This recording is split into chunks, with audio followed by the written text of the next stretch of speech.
This will you pick? Will you pick here? We need the table. We need the table. The one person is down.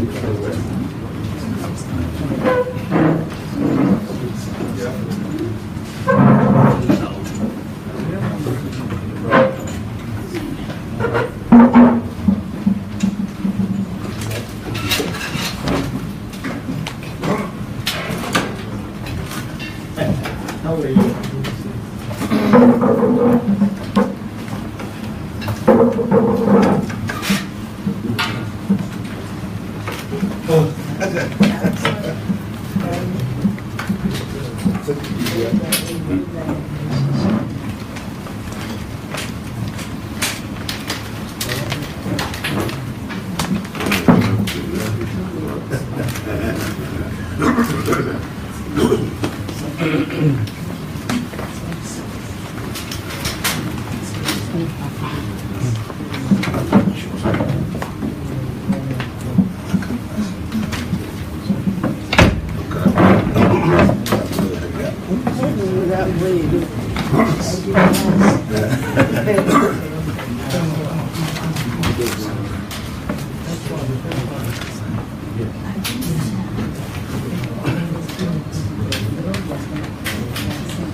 Your Excellency, we want to thank you immensely for this honor this morning. All right. Well, you know, I'm speaking to my president. Can pick your voice. Thank you very much. I appreciate the honor.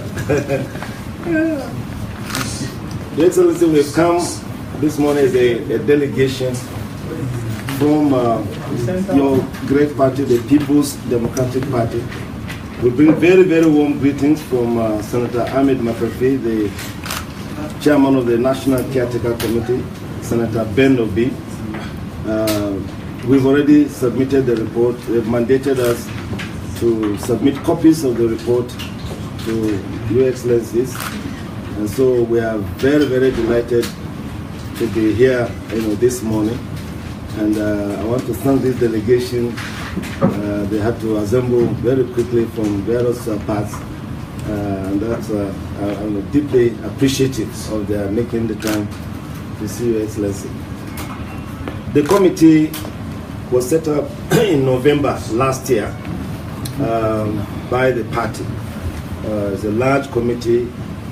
We then, after our first plenary session, which lasted about 3 days, we worked very hard to identify the key problem areas that are affecting the party and came out with about 11 major areas that we needed to look into seriously and then find solutions. And the 11 then turned out to be the main syndicate groups. So instead of subcommittees, we organized the committee into problem-solving syndicate groups, and chaired by some of the very distinguished ladies and gentlemen that are here. For example, Syndicate 1 was chaired by Chief Tommy Kimi and Haji Zainab Maina. Chief Tommy Kimi is he wanted to be here this morning. He asked me to convey his very, very profound apologies. And then we had Syndicate 2, looking at issues of how to organize congresses excellently. Syndicate 1 was looking at how do we revive and re-energize the party nationwide.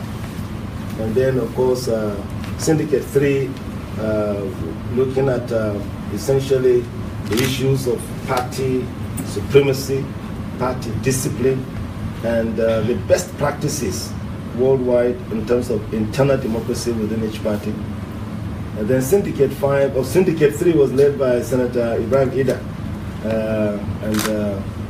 They will now have Syndicate 5 that looked at review of our constitution and revision of the manifesto, led by Dr. Muazu Babangida Aliu and Right Honorable Emeka Ihediwa. Then Syndicate 5 and that was 4, Syndicate 5, looking at legal matters, a lot of the legal intricacies and difficulties. Then, of course, we had the Syndicate 6, looking at the ways in which we now, on a sustainable basis, be able to raise finances for the party. And they came out with some very innovative, ideas about party funding. And then Syndicate 7, we thought under an APC-controlled INEC, because this INEC to us is not really independent anymore. It's not like your INEC. Your INEC was very independent. Your INEC was very fair. Your INEC was allowed to do its work.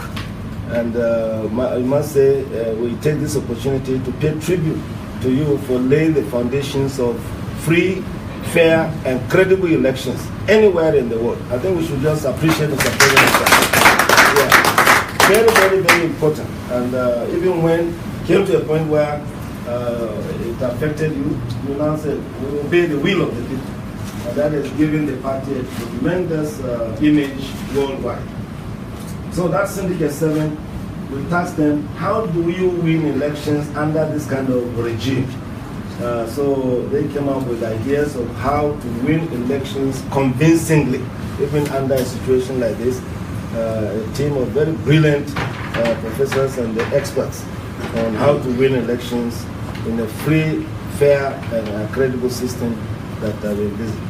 Then Syndicate 8, we charged Syndicate 8 with looking at how we can encourage all other parties who believe, those lovers of democracy from other parts of the world, including Nigeria and other parts. And then, of course, we were finished with the final Syndicate on media. So we organized ourselves in such a way that the work of the committee was assigned in various areas. So the report we are bringing today is full of very specific, very well thought out, and very effective strategies of ensuring that the party is not only revived, energized, but effectively, as it were, moving to mobilize towards winning elections by the grace of God in 2019. We don't want to take your precious time in going through the various chapters, but I think it's important for us to emphasize that with the issue of how to revive this party, the committee thought very, very wisely that we must do our best to reach out to all leaders and elders and others within the party that in one way or another may not have been happy with things done in the party. We reconnect with them and ensure that everybody is on board. Then the youth and the women, they're considered to be the very, very powerful groups within the party, and we haven't really, as it were, organized them effectively in the past. So the suggestion is that we may actually bring back more or less like a youth wing and a women wing, so as to be vibrant, organized, and they are the ones, the main drivers, of the party. Because the youth and the women, you neglect them, then you have a serious problem in any election. And we also want to highlight, in terms of the issue of internal democracy. Everybody agreed that one of the key problems that we faced in the past was really lack of genuine internal democracy within the party, how we elect candidates for elections. And the committee, the syndicate came out with brilliant ideas of how we should do this, and I think it was very popular that we actually returned to the days that we started with of direct primaries in such a way that every member of the party who was a registered member of the party would have the right and the power to come out during primaries to say, look, I prefer Mr. X to Mr. Y. And a number of other set of very, very important things were brought out in the issue of internal democracy. The other area that is worth highlighting is our reaching out to friendly parties because of inter-party affairs. We felt it's very, very important to really, as it were, build up on the emerging two-party system in Nigeria. Since the PDP is already on the ground and the APC has emerged, we thought we should reach out to all the other parties that are friendly with the PDP, by the People's Redemption Party, Social Democratic Party, APGA, Accord Party, Labour Party, Alliance for Democracy, about 7 of them. And when we actually had our meeting after submitting our report the other day, and 2 or 3 more are willing to really come to us, National Conscience Party and a few others.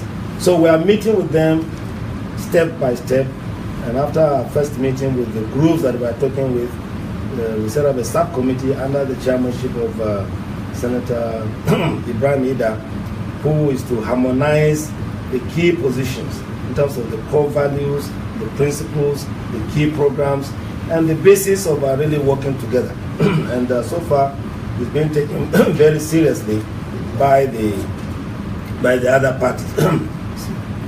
So, Mr. President, we have the honor this morning to present a report to you, which has been very well articulated, and we thought we should take this opportunity to present a copy to you. We know you will study it because you are a great party person, a person who loves our party, very disciplined.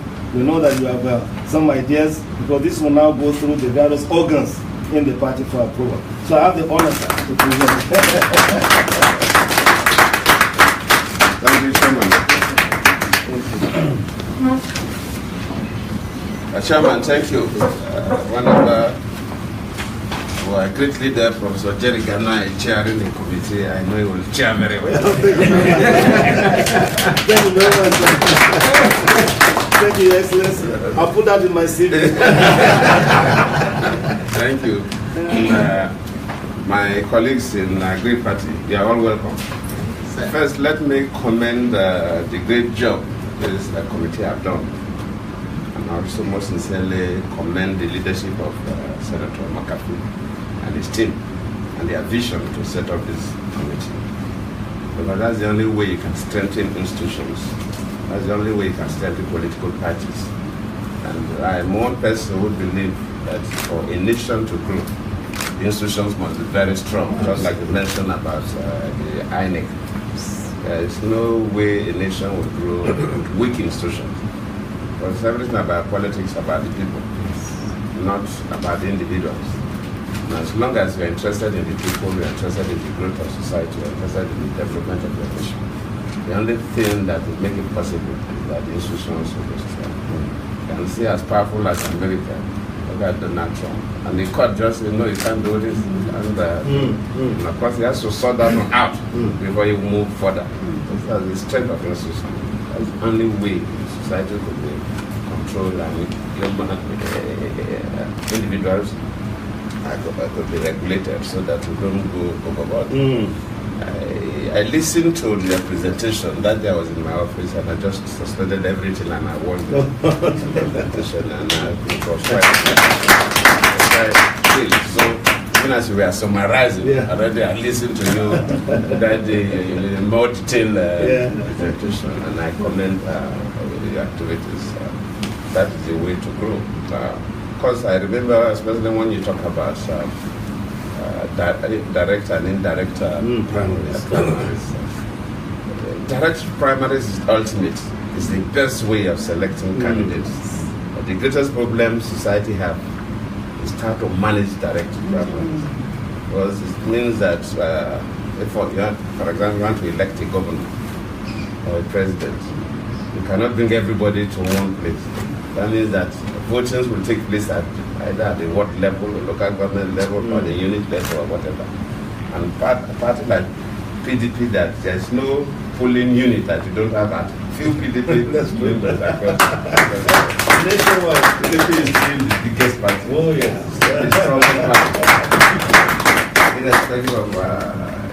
happened 2015 general election. Yes, we lost the presidency, but that does not diminish PDP.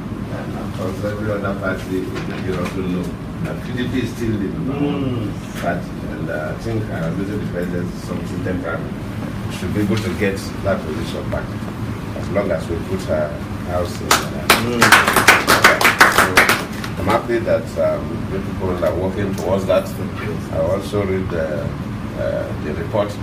I remember when I was the vice president, there was a time I was looking for a copy of that, my submission to, I think either the BOT or the caucus. I think Dabawa was my advisor on politics. I gave him the decision, and then he worked it out and we presented it. I said that the best way to stop imposition is to make sure that people don't control the delegates. If you go by delegate election, which is easier to manage, I do select delegates that at least 70% of the delegates will not be under the control of anybody.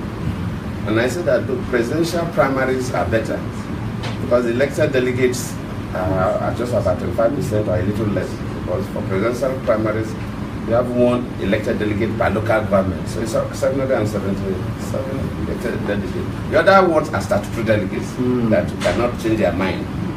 And I was saying that if we cannot go direct primaries, then let us make sure that we increase the number of statutory delegates. People who have held offices in the parties at different levels, even if it's the level of a councillor. Now we have delegates who elect. Maybe with this report will change, but one odd thing is that our councillors are not even delegates. This is quite odd. But we'll go to the ward and elect the delegates. The councillor that have won the election is not a delegate. So that people have held offices in the party before, who have been governors, deputy governors, senators, House of Reps, House of Assembly, and so on and so forth. So the party can come up with a criteria where some level of offices, party chairman, state chairman, state auditors, and both the party offices and the offices that control the government. If people have held some of these offices, all this group of groups, they are still in the party, they could be automatic delegates. So that people that are known by everybody. Nobody will go and manipulate a list. If I've been a speaker of a state before I'm a speaker, there's no way anybody can go and remove my name. So you will not manipulate. So by the time we have a reasonable number of statutory delegates that are more than 3/4, more than 5% of the total delegates that will vote, then it becomes difficult for somebody to go and manipulate that list. At best, you can go and lobby. Of course, it's all about talking to people. So if you talk to the people at the poll, vote for you, fine. But at least nobody will wake up and come and write. Connive with some people and write a list of delegates, then go and count that delegates in one hotel and. Yes, that's the so those are the things I was suggesting. Direct primary ultimate, but my worry is managing direct primary. It's almost like general election. But I heard you very well that day. You said that there's recommendation for direct primaries, but in the case there will be no direct primaries, there's an alternative. But Dr. Babangida was there, they worked out an alternative in case. So I'm quite pleased with that. But as a summary, I have to thank all of you. This is a way to strengthen the party. And I believe the reforms are made. Now we have made the youth wing. Before we had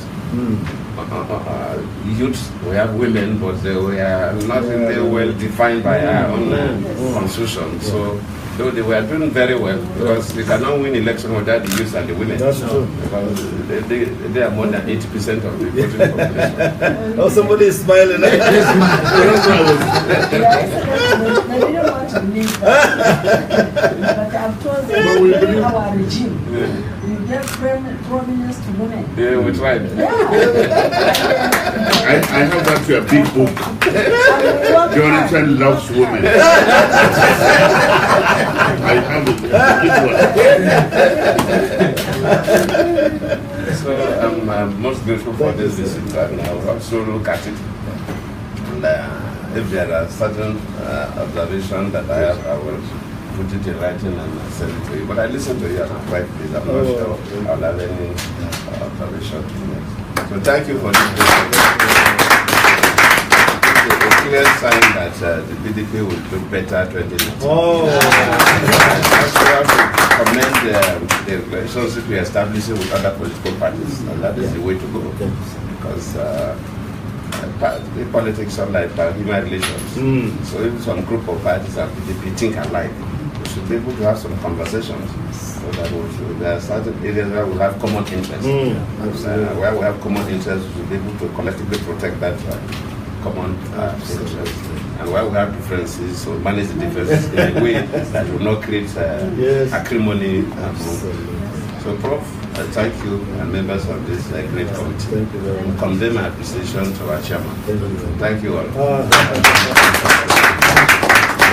The chairman of Nasarawa is representing all the state chairmen. Mr. Francis Orogu. He came in from Nasarawa this morning. You're welcome. We have somewhere to manage them. Yeah, well, okay. Thank you very much. Your Excellency, there's people say when you climb any rock or tree, you now fetch all the fire you before you have to fetch. Now that we're here, we will not just present this report. I think all my delegation would like to join you in a group photography. We have your permission. Yes, we will. All right. The outside. Oh, it's outside? Okay. Because we are glad. Gentlemen of the press, this is a presentation, so it's not a press conference. No question and answer. No question and answer.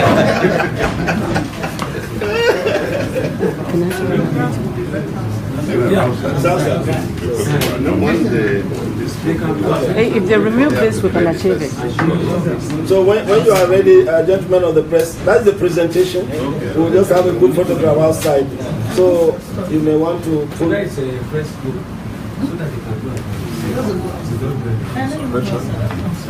go outside and set on the photograph. Oh, sorry, it's such a short notice, but thank you very much.